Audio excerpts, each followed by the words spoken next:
Thank you all for joining us for Shaping Nashville's Music Future.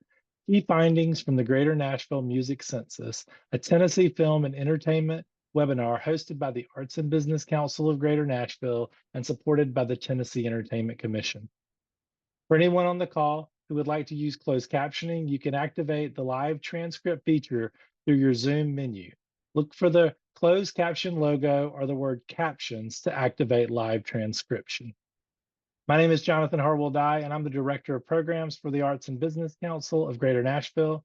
We are an independent 501c3 nonprofit that leverages and unites the unique resources of the arts and business communities to create a thriving, sustainable, creative culture in Nashville.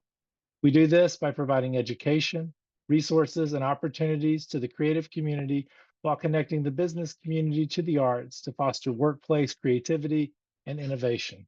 When you become a member of the Arts and Business Council, you join artists, art lovers, creative organizations, and leading Nashville area companies in cultivating our creative community. ABC's flagship program is the Volunteer Lawyers and Professionals for the Arts, or VLPA for short. It's a referral service that provides pro bono legal and business assistance to income qualified artists, arts organizations, and creative businesses in Tennessee. VLPA hosts a quarterly legal clinic for income qualified artists, musicians, and creatives so they can get their arts related legal questions answered. Our next clinic is on November 6th at the offices of the Country Music Association here in Nashville. As I said, the Tennessee Film and Entertainment webinar series is generously sponsored by the Tennessee Entertainment Commission. So let's watch a short video about the commission and Tennessee's thriving creative industries.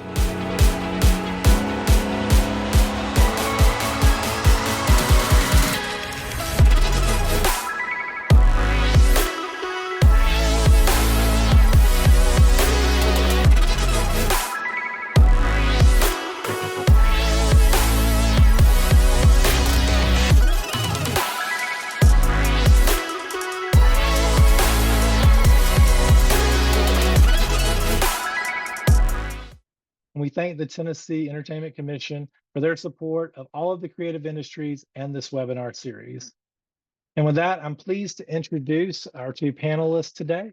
I do want to let everyone know that Olive had a personal matter that prevented her from being able to be with us today. We send our best to her. We do have Jamie Kent and Eric Holt here to talk to us about the results of the music census. And so I will read a little bit about each of them and introduce them before we get started. Jamie Kent has emerged as a key voice, fighting for independent venues and artists across Tennessee. As a triple threat artist, lobbyist, and founder of a communications agency, his work has helped drive campaigns to pass pieces of legislation on both the state and local level. He recently led the charge on the legislation that created Tennessee's new live music and performance venue fund on behalf of NEVA Tennessee and the Music Venue Alliance Nashville. His company also spearheaded communications and coalition building for the recent Greater Nashville Music Census, which has set a new national record for participation. I'm sure Jamie will talk to us a lot about that later. He's also helped produce a mayoral forum on arts and entertainment in Nashville, and serves on the policy chair of the Arts and Business Council of Greater Nashville's board, the board chair for musicians for a smoke-free Tennessee, and a member of the Shelby Commons Task Force for developing Nashville's first creative campus. Jamie, welcome and thank you for being here. Thanks, Jonathan. Appreciate it. Thanks everybody for tuning in and nerding out with us for an hour around data and music and civic engagement. I know if you are on this call, we are likely kindred spirits and care about a lot of the same things. So greatly appreciate everyone being here. Greatly appreciate ABC giving us this platform to have the conversation. And greatly appreciate Tennessee Entertainment Commission for not only sponsoring this webinar, but sponsoring the Greater Nashville Music Census from the beginning as well. They are amazing partners. And that new live music fund that you mentioned will be living under the Entertainment Commission. So it's a great ecosystem that we are building here of support, of engagement. I'm excited to share with you the results from this music census.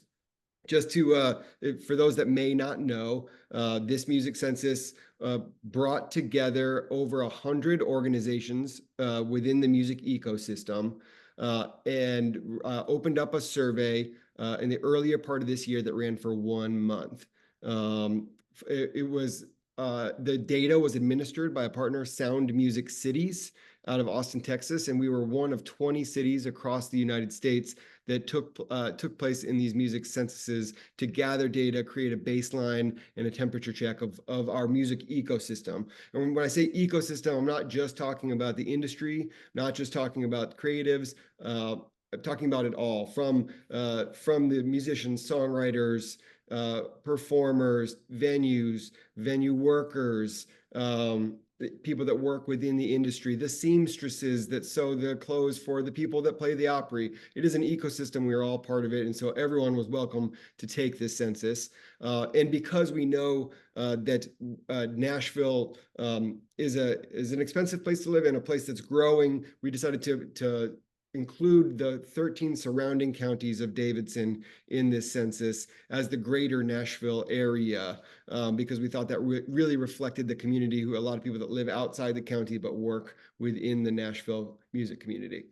With that all kind of setting the stage, all that being said, I'm going to kind of fly through the results here on the slides, and then open it up for a discussion here that Jonathan can moderate and ask some questions, and y'all can ask some questions. We really want to make this a communal conversation and not just us reading data to you for an hour. So with that in mind, let me get this shared here. So we broke the data down into 5 headlines. This was an incredible amount of data.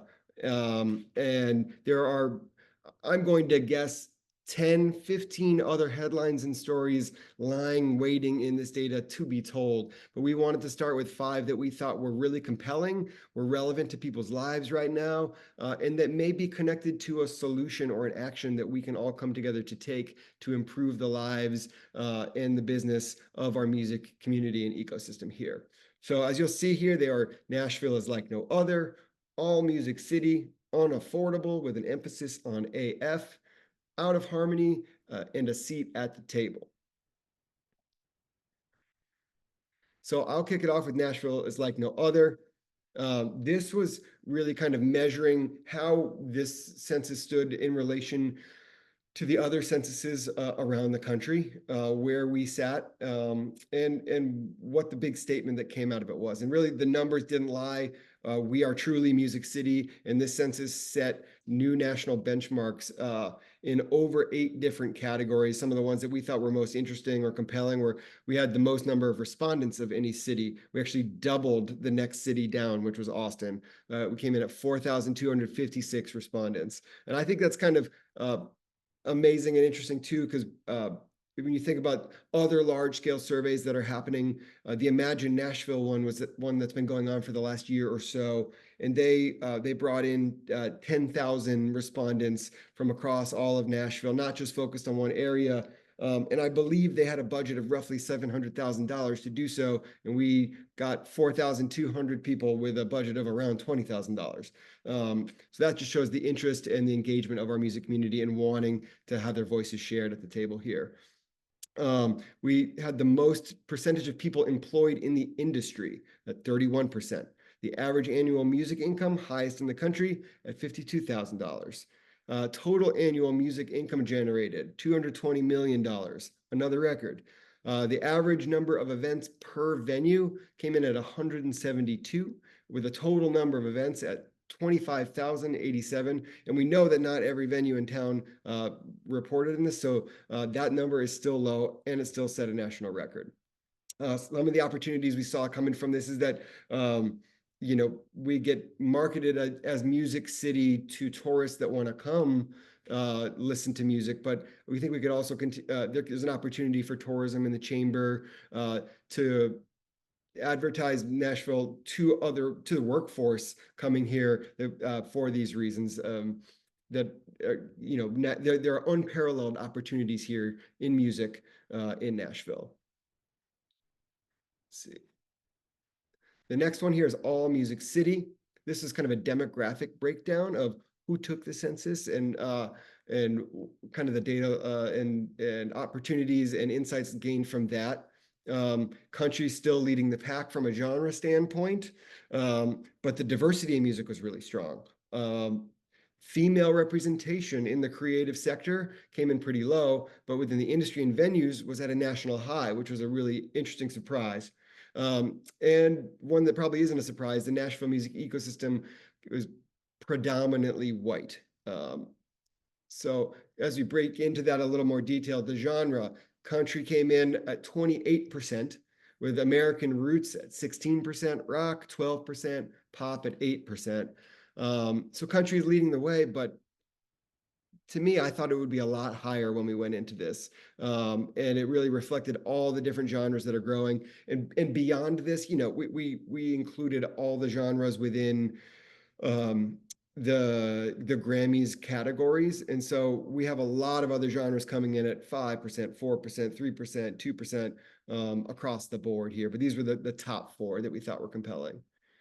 On the gender side, like I said, females in creatives were pretty low, and I think we know that, and that's a rhetoric and anecdotes that we've heard a lot, and something we're trying to work on as an industry.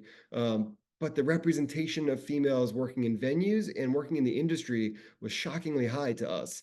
That came at 50% for venues and 55% in the industry. Again, national benchmarks there. On the race side, Caucasian was 85%, and that's compared to 71% in our general population. BIPOC, 6% compared to 14% in our general population, and Hispanic, 4% compared to 8% in our general population. We think this creates an opportunity for a workforce development program to really reach out to underrepresented communities. I think we're going to get into that a little bit more later, so I don't want to spend too much time there. But I think this is a really big opportunity that I think there are industry opportunities, there are policy opportunities, and there are community opportunities. And this one I think is an industry and community one. Unaffordable here. This is one probably the least surprising and something that are stories that resonate and that you hear in the news and just at the bar and at the coffee shop every day. But the number one top concern from a quantitative standpoint was rising costs of living. Number two were stagnant pay rates. The top complaint where respondents had an ability to enter in their own qualitative answer 2 points during the census that was parking costs and policies. I think we had around 800 comments, and over half of them were about parking costs and policies, which is crazy, but also maybe not surprising. The migration, this allowed us to show that, you know, I'm glad we extended it to the 14 counties around Nashville because 30% of the respondents came from outside counties. And that to me was higher than I expected. Again, we'll get into more opportunities, I think, a little later, but this creates a place where more music-friendly policies can help address some of these things. Investment in this new live music fund that we just created that's going to live under the Entertainment Commission. That will give direct grants to creatives, to venues, and to promoters. And direct grants to create, to market, to support yourselves are direct ways that you can offset rising costs of living. So I think that that's a huge one. We also need more affordable housing opportunities and better transit opportunities. I encourage everybody to go to that event this evening that the Arts and Business Council is hosting alongside the Choose How You Move folks, because better transit like truly benefits our music community and our creative community in a number of ways. We discovered that of the proposed bus routes that are going to be coming in this plan, 98% of them run by a music venue, and 93% will have a stop within walking distance of a music venue. So better transit helps offset these rising costs of living like that. Out of harmony here, this headline, this section, we really wanted to honor this qualitative portion that I mentioned a lot, talked about parking, but this was the voice of the folks that we hear every day And I encourage you as you listen to this to not and read these quotes here, to not think of them as just complaints, but think of them as opportunities for improvement here.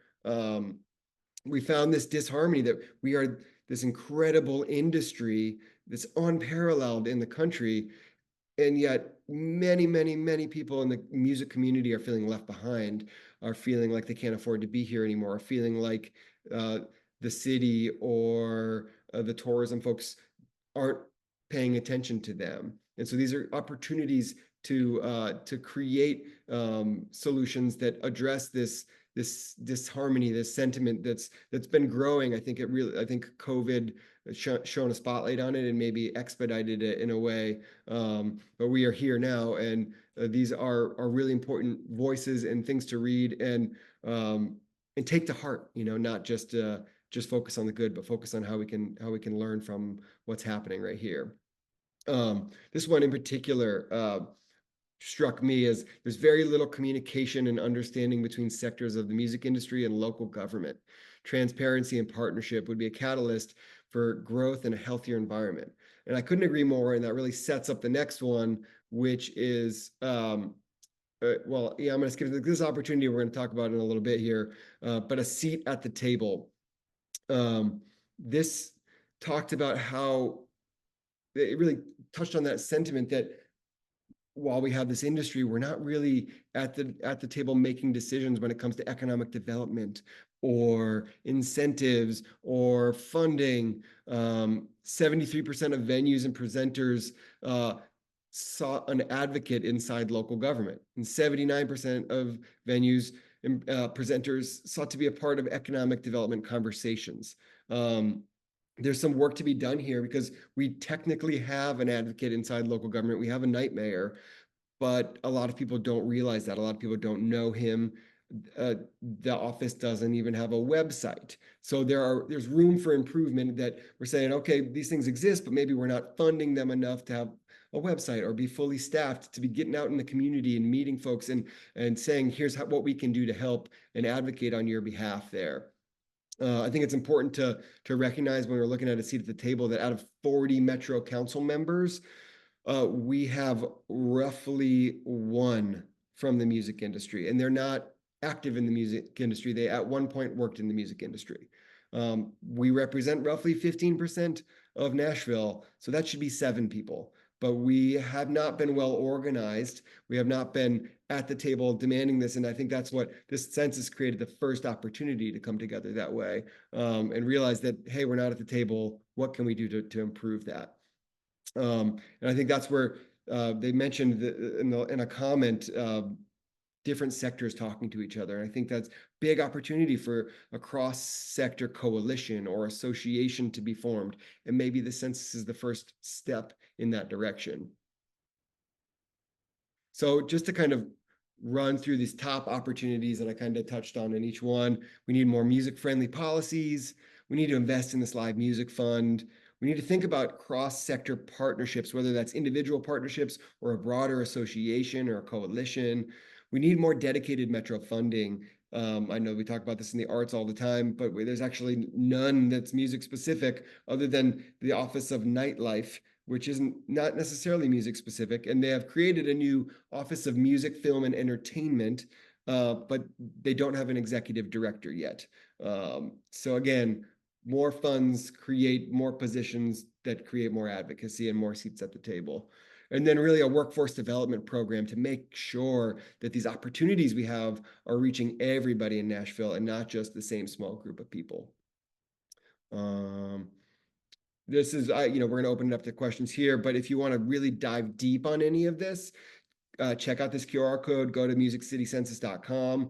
On our results page, there's a 90-page report for those that like to dive deep. We have an interactive data dashboard that you can explore and find all the stories for yourself. Like I said, there's 3 tracks: the creative track, industry track, and venue track. And all of this information, you can look through those lenses, or you can look through everybody together. And it's really fascinating, and I would encourage you to dig in there and spend some time with it.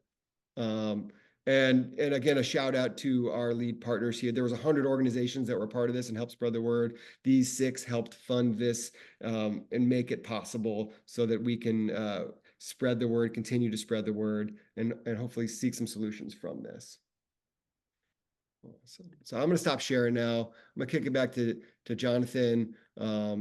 Let's have a conversation. What questions do you have, Jonathan? What questions do people have in there? I want to get Eric's insight on this stuff. Yeah. Eric is part of the steering committee with us, along with Chris Cobb from the Music Venue Alliance, Kelly Wahlberg from the Community Foundation, Olive Scabelli from Dark Matter, and Dave Pomeroy from the Musicians Union. So I'll kick it off and stop talking now. But thanks for listening and watching that data. Thank you, Jamie. Thank you for that presentation. Let me give Eric just a short introduction, and then I will ask our first question. But I do want to introduce Eric Holt, who is the owner of a concert promotions company, the Love Noise Group, as well as an assistant professor of music business at Belmont University, served on many local boards, including Nashville Mayor Carl Dean's Music Business Council, an advisor and diversity committee chair to Nashville's chapter of the National Academy of Recording Arts and Sciences.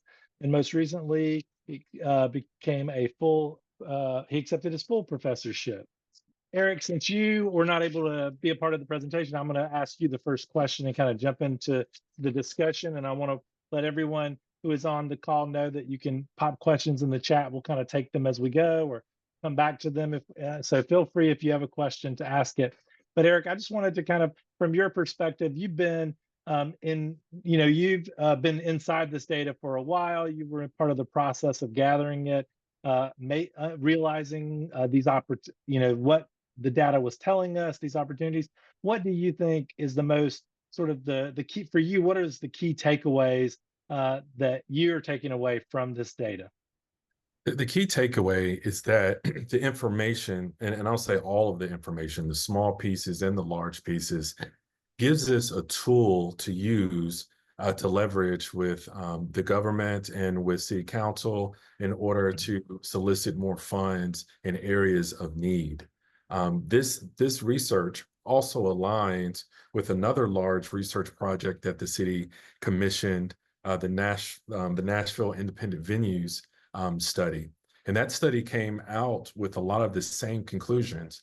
Parking is an issue, diversity is an issue, affordability, and both investing in venues, but also living and hiring workers that can live and work in the same community is an issue. So with this data, it gives us tools to be able to leverage and to see a clearer picture of Music City and also to make it better.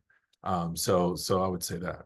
Thank you, Eric. I appreciate that. And that kind of, I think, what I really like what Jamie said in his presentation, that there are kind of three areas of opportunities: industry, policy, and community.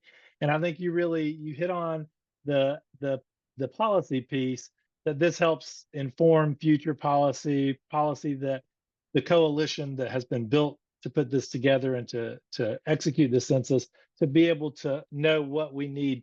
So I'm just curious, what is the next step? Like, what is the sort of the first thing that needs to happen? I see Julie Delgado asking that question. What's the first thing that needs to happen now that we have all this information? And I'll kind of open it up to both of you to give your perspectives on that. Yeah. I mean, the really first step is, again, using the data to have these types of conversations, because the community is going to address these problems. It's not going to be one person, one office. It's going to be the community as a whole.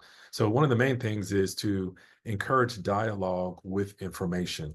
And one of the things that was not said during the presentation, our goal is to redo this census every 3 or 4 years so that we can leverage the data upon itself and see it grow. Even though we hit national records with the level of participation, we do know that there's large pieces of the community that did not participate. And we want to encourage those, pieces to participate. And again, with these dialogues and hopefully some action to make changes incrementally, more people will be encouraged to lend their voice to these questions when we ask again in 3 years. Yeah, agreed. And I think, at least in terms of the strategy here, is like a series of maybe 6 months of community engagement sessions, because we can't expect, we're, even if it's 20 people at a time like today, there are going to be people in each one of these conversations that get inspired over one item or one solution that exists, and then they can chase that down, and then we can provide a platform and a coalition to help lend that support with those sparks. I think our goal and role as a coalition here is to try to maybe make it as clear as possible what the easiest or first solutions to go after would, that maybe don't cost a lot of money. And then the ones that are maybe middle tier and middle term, and then the long-term ones here. I personally think that this live music fund we have created, it's the first statewide one in the country. We have a huge opportunity here to be providing real substantial grants to performers, promoters, and venues that could like immediately offset rising cost of living. That fund has no money in it yet, so we need to figure out how to put money in there. So that's one of my top priorities coming out of here, that this data confirmed. But then on the short term here, right? I think it's maybe some sort of task force that is formed to look at the independent venue study, the data from here, kind of Venn diagram it over. What are the overlapping things that we can go here? Oh, maybe we need a website that's resources so that folks know how to apply for a permit or what grants are available. Maybe just the Office of Nightlife needs a website, and we need to make some noise with the mayor's office to ensure they get that. When the next budget comes around, we now know that we need more funding, and we just need people to show up. But if you didn't sign up on the website, that's an important place. That's, as this coalition begins, as kind of a loose group of people that care about music and civic engagement. Maybe it becomes an association 2 years from now. But right now, it's going to be newsletters that get blasted out when there are opportunities to activate and be active on some of these things we find. And then it's a place for an open door for anyone that's like, hey, I see this as an issue. I want to help solve it. Can you connect us with other people that care about this? Because that's a role I think we can really serve too. In addition to that, the timing of this data is really important as well, because the Film and Music Commission that was just established, and also the Office of Nightlife, they need information, and they don't need to make decisions just based on assumptions or a small group of people. This is almost 5,000 people saying this is what is important to us with the office that you're holding. So it gives them a great tool to address some of these major issues. And I just saw Angeli ask if there's any org already sending out these opportunities to advocate. And there are like specific organizations operating on specific things, like the Music Venue Alliance will send out specific venue related things from time to time. But generally speaking, in my experience as a lobbyist in this space, is that the music industry has been terribly well organized when it comes to local and state advocacy. They've been really well organized on federal advocacy, showing up in DC to make sure they're fighting for royalties and things that affect countrywide. But when it comes to local, generally speaking, the industry in the past has not cared much. This census is the first time we've gotten this many organizations and companies to come together and say, hey, you know what? We see that this soul of the city that we've described it is starting to slip away on us. We need to do something about it. And what's interestingly, to that point, the Recording Academy just had their advocacy day yesterday, and this is their 10th year advocating for, on the national level. But the new strategy the last couple of years is directly what Jamie just said, is focusing on local government, local and regional government, to address some of these industry issues. So again, this information is very timely, and there's a lot of different organizations attempting to address some of these issues. Thank you both. I've seen a couple of questions. Mariella and Tiffany, they both asked about the lack of diverse participation, both in the survey, but also, are there any organizations or what is being done to address the lack of diversity in the music industry as a whole? Like, is this reflective of the whole industry? And if so, what's being done about it? Yeah, there are a lot of national and local entities that are attempting to address the lack of diversity. And a lot of this energy came before this study, but it also gives them tools, this information to use in their efforts. And some of those efforts are the National or NEVA, their foundation. They have a program, the Vox program, which targets people of color and also non-traditional people in the industry. So not just college bearing, degree bearing individuals, but anybody who wants to work in the live music area. They have a full program that's nationwide, and they are Belmont is actually in talks with them to expand that program to be even larger. BMAC, the Black Music Action Coalition, they have several partnerships that are nationwide. One specific one that just launched with Live Nation also addresses the live industry, and they brought, I think it was 20 or 30 students from across the country to come in and learn from Live Nation experts in the art of promoting and producing concerts, and then sending them back to their hometowns for paid internships and mentorship. And again, all of those participants are non-traditional individuals. These are not college-bearing people. These are people who are interested in the industry, and they're trying to undo some of the barriers when it comes to that side of the industry. M Theory also has a program looking at artists artists of color interested in country music, and also managers interested in managing artists in a non-traditional area for people of color. And that program, I think it's in its third or fourth year, and is doing very well. So, getting some of these national programs and applying them locally, I think is something that would directly affect the workforce development issues, because that issue, as far as workforce development, is a nationwide issue, because some of the same things we're talking about, affordability in the industry. If you like lighting, for concerts, and you live in New York, you might not be able to make a living just by doing lighting if you're in a small club. So, how do we address, some of the barriers of entry, but also some of the sustainability as far as careers in these areas? And as Nashville grows, which is awesome, we also have to take care of the people who are, really causing a lot of this growth in the live spaces. So there are a lot of models out there that we can implement locally. And then there's a lot of things locally, like M Theory and some other ones that we can continue to support and encourage to go forward. The other question, as far as why was there a lack of participation, any census like this, you're going to have certain segments that just don't participate out of just knowledge, not that they were not aware of it per se, but it just wasn't as clear on what the data was for, and those types of lack of clarity. And that always happens with these types of census and data collection, especially these days. And we anticipate, even though we broke records here in Nashville, that the next census will probably have a much larger level of participation and probably break a few more records.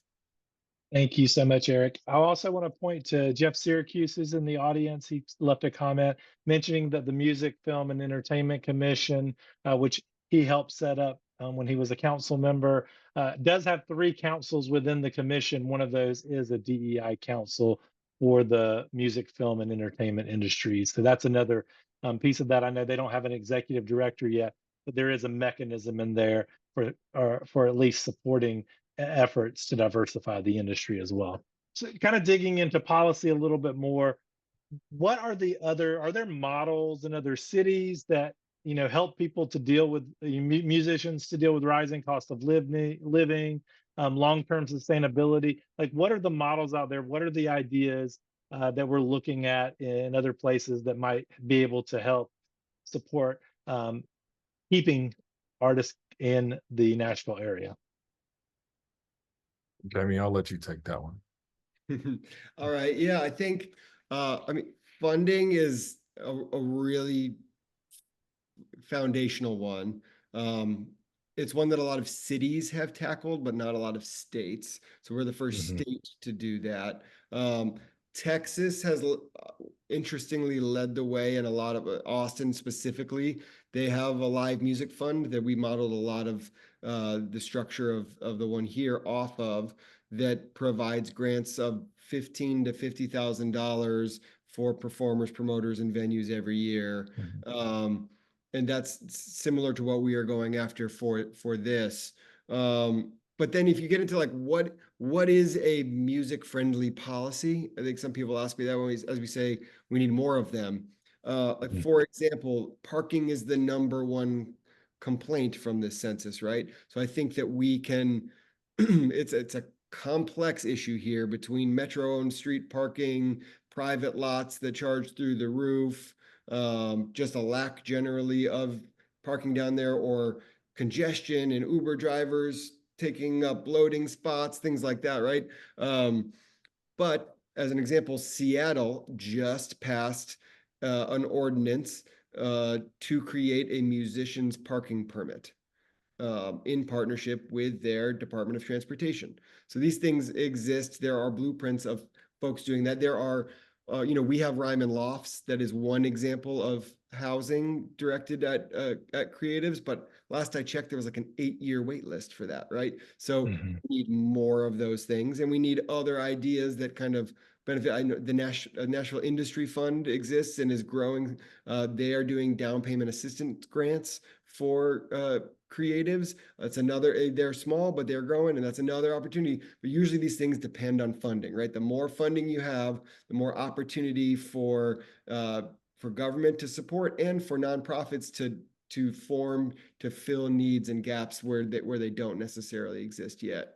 Another thing that I kind of nerd out on thinking on this stuff, probably too much, but I think that there's a big opportunity for us to be a part of the economic development codes, policies, and thought process in general. We Mhm. have currently downtown building codes allow for bonus heights to be built when a developer is building a building. They can add stories by doing a number of things like be LEED certified or have architectural excellence, have a certain percentage of affordable housing. These things exist, but you know what's not on that list? Have a venue inside your building that's at below market rate rent. But that's a thing that because we're not at the table, but that's potentially an opportunity uh, in ways of thinking, how can we get baked into planning, get baked into codes, into the long-term growth of Nashville. I think we're going to find some example, like we have independent venues being called an endangered species in Mhm. the venue study. We're in a couple years, we're going to see it's going to be forefront in the headlines with whatever happens to the Station Inn in the Gulch when that lease is up and they get a $20 million offer on that building. So these are the things, like, how do we think through in advance, using this data to create these solutions and be able to both grow but preserve the thing that makes us great. You mentioned this a bunch of times. Funding. We need funding, funding. And so there is this Tennessee Live Music Fund. Can you talk about how that was set up and sort of what the future of that looks like and what the census is telling us that future should be, maybe? Yeah, so this was set up through a piece of legislation that passed this session. To create the architecture of this fund, and it lives under the Tennessee Entertainment Commission. It will write grants to performers, promoters, and venues. It is intended to be for independent performers, promoters, and venues, not for the big dogs. It The rules and guidelines are being written now, but again, it has no funding. There are conversations being had behind the scenes with the governor's office, with the legislature, but realistically, the need is so strong. Like, we did the most conservative possible needs assessment on this and got to $23 million a year. And that's assuming only 1/3 of the people that could qualify, apply. And that's assuming that the least possible, like we went with there being only 300 venues in the entire state. And we went with the smallest amount of performers listed in the Bureau of Labor Statistics in 2019. So that it's going to be astronomical. So it needs a sustainable solution that puts money into it every year for eternity, and it doesn't require begging the legislature, realistically. Whether that is uh, an entertainment tax on tickets or concessions, maybe a voluntary fee that these folks could opt into, and not, so it's not passed through the legislature. That exists in places from Ohio to Washington to California. It's not a new thing, but we don't have it here. I would love for it to be voluntary. I think one of the other stories in the data that struck me is that there's sort of a tale of two Nashvilles in the income section of this, where 20% or so make over, I think it was 200 grand a year in music. And then 80% or so make under 50 grand a year. And so you've got a ton of people moving here with a guitar and a dream, hustling their butts off, working 3 different jobs to make it happen. And then you got people that achieve the dream and make a ton of money. And that is a good story for Nashville, but it also is a story that the top needs to support the bottom in order for the ecosystem to stay healthy. Otherwise, if all the independent small venues disappear, where does Garth Brooks get discovered and cut his teeth? That eventually that will crumble. So I personally think this is an industry solution. It could be a policy solution, but it could also be industry coming together. What if a streaming company gave 1/100th of a cent of every stream in Tennessee into this fund? What if a record label did the same thing? What if Nissan Stadium did that with every beer sold? These are things that could happen very easily if people have the appetite for it. There is a fund in New York City that's existed for like 40 years that mainly supports theater and outdoor performances, but that was created through a few record labels coming together initially and donating a tiny percentage of royalties from their side into it every year, and it's just stayed that way, and it's grown. And that's like $4 million a year. So these solutions exist. We just got to, this is why these conversations are so important, because you need everybody bought in on it. I was just gonna to emphasize that 300 number for venues, that's independent venues.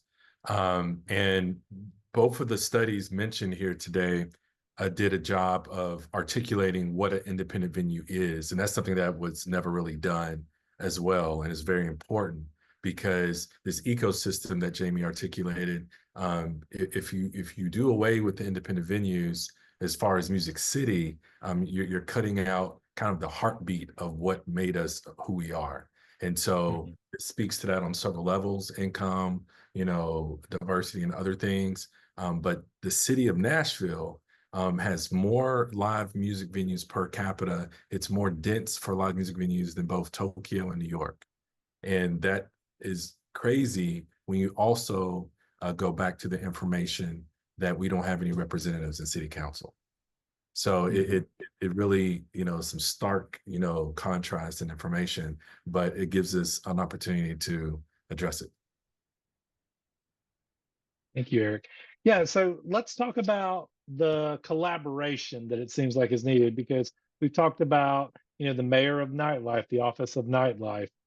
We've talked about the new Music, Film, and Entertainment Commission, the new Live Music Venue Fund, the different studies.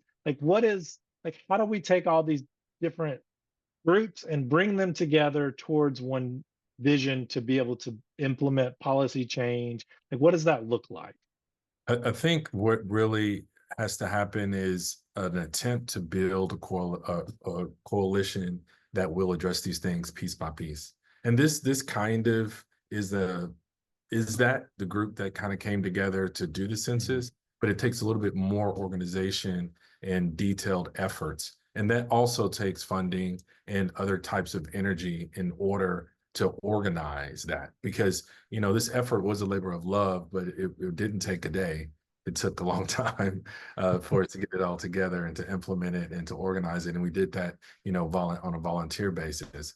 But really, putting forth the energy to build a coalition that is multifaceted. It's not just city government, it's not just industry, but all that are affected by it, to really push it forward. And that's something, again, both studies articulated that need for some type of entity to represent these points and to see them through. But there is organizing happening, there's conversations happening. It just needs probably a little bit more time to gel in order to address these things head on. So I want to let everybody in the audience know, if you have questions that you would like to ask, definitely drop those in the chat.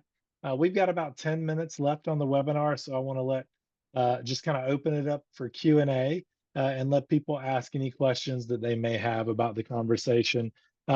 One other thing we did touch on, though, but I want to kind of come back to that, is we talked a little bit about workforce development in terms of diversity and the diversity of respondents or lack of diversity of respondents to the census. And so I guess kind of coming back to that, like, what did the data tell you that we need to do in terms of workforce development? And what does that mean in the music industry? If I'm a musician, like, what does workforce development mean to me? Can you talk a little bit about that? That's kind of, and Jamie, you can talk more about the actual stats with what I'm going to say, but the thing about workforce development in the music industry in a place like Nashville, going back to the statistics I articulated about venues, you don't necessarily need a college degree to be an excellent concert promoter or even a venue manager. You have to have, a little bit of knowledge and a little bit of experience and the willingness to do it. But the opportunity to get into some of these spaces are more limited when you have less independent venues, because they're more corporatized and they are ran much differently than spaces that are with and about the community and birthed out of the community. So having programs that can implement that can place not, and I say non-traditional employees, because in the music industry you have all types. I mean, most of the venue owners I know don't have college degrees. Independent, and because it's not needed. You just have to have the willingness and the skill sets, and those skill sets aren't necessarily something you get from college. Now, college can help. In college, is not a bad thing. We are owning a business, any kind of business, in my opinion.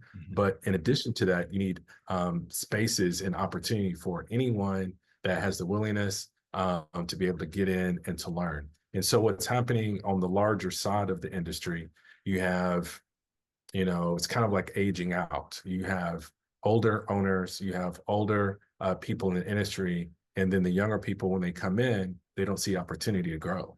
So, if you're at the lower rungs, you're not making any money, and the city you're living in is not that affordable. It's all these things that kind of drive people away. I've been here all my life for the most part, besides college. And, prior to the last 15 years, I would say, Nashville was an ideal place for a creative to live because it was affordable, because it did have a lot of opportunities. It's almost the exact opposite now. You have a lot of those transplants that came here the last decade are actually leaving because of the lack of affordability and opportunity to get in.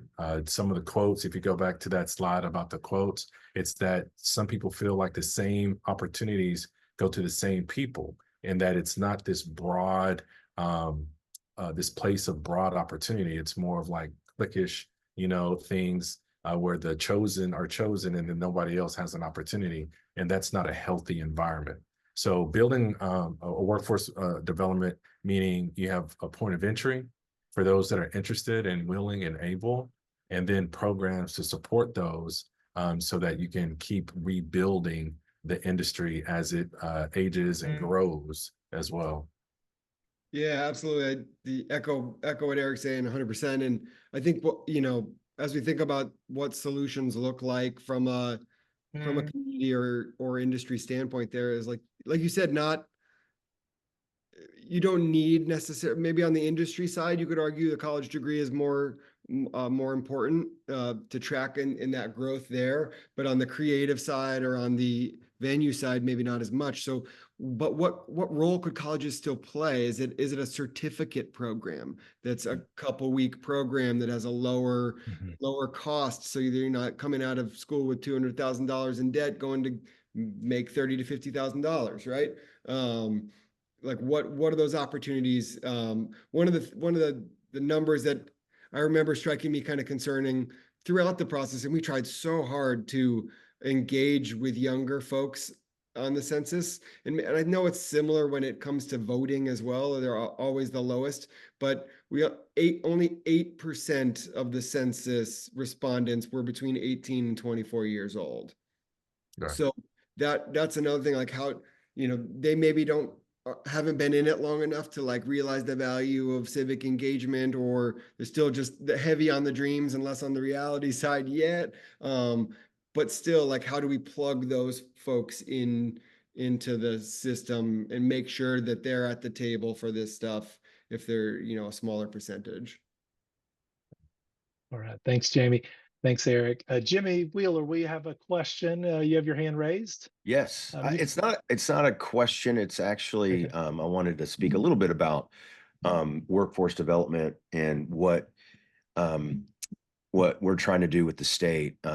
I work for the state. I'm the Tennessee Entertainment Commission Music Office, and there is a rehearsal facility being built in the state in Nashville called Rock Nashville. It's going to be massive, 13 rehearsal spaces and then 2 arena size spaces. And I've connected them with the board of regents that run all the, the 2-year colleges and the other schools to put together a program where they will teach or these kids can go and it'd be like an apprenticeship almost, where they get to go and learn skills that they won't learn in college. Maybe, because not everybody's made for college, right?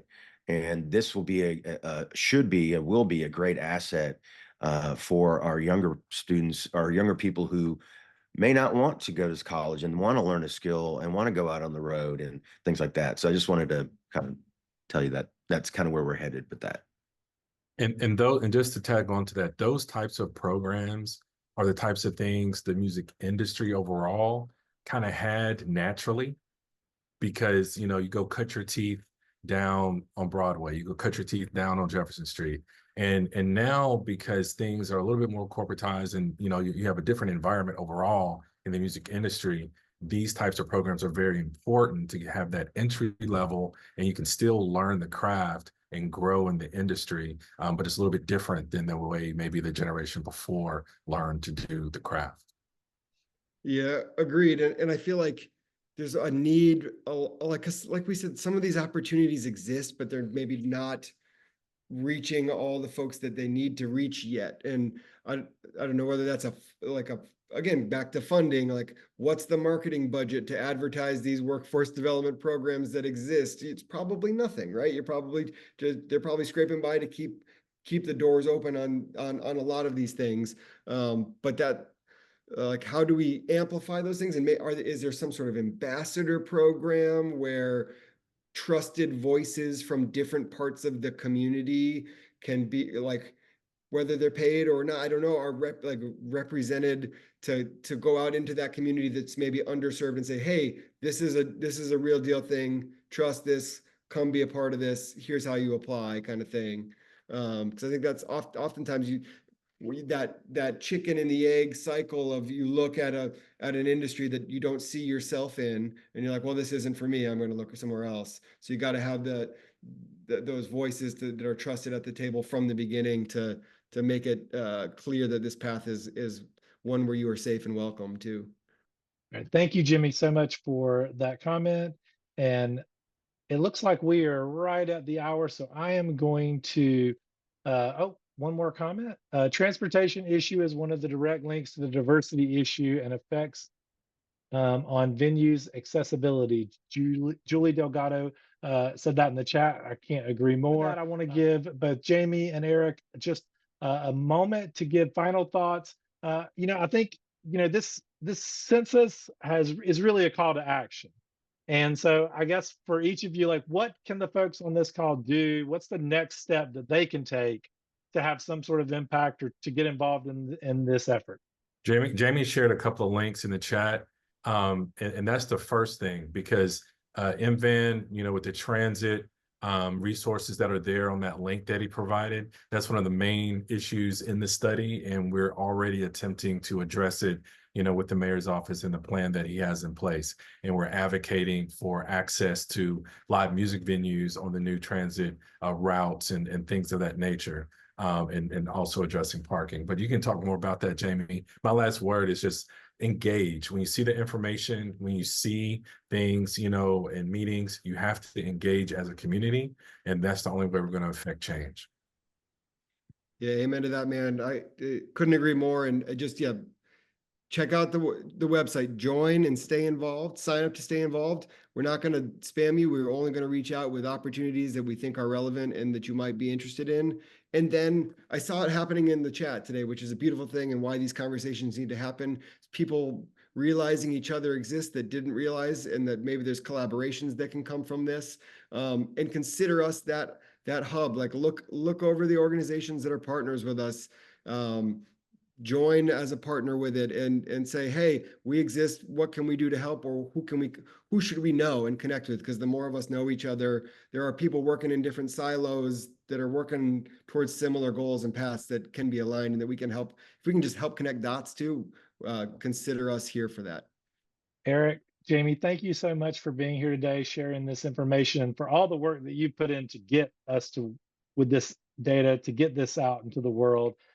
We just appreciate you very much. As a reminder, we're going to send out a link to the recording of this session to everyone once that video has been processed. The Arts and Business Council is dedicated to providing high quality educational content. So we're going to drop a survey in the chat as well. Let us know how we did. Let us know topics that you would like to hear about. We want to know what issues are facing the creative community so that we can talk about them, address them, provide resources for creatives. And with that, thank you everyone for attending today. If you're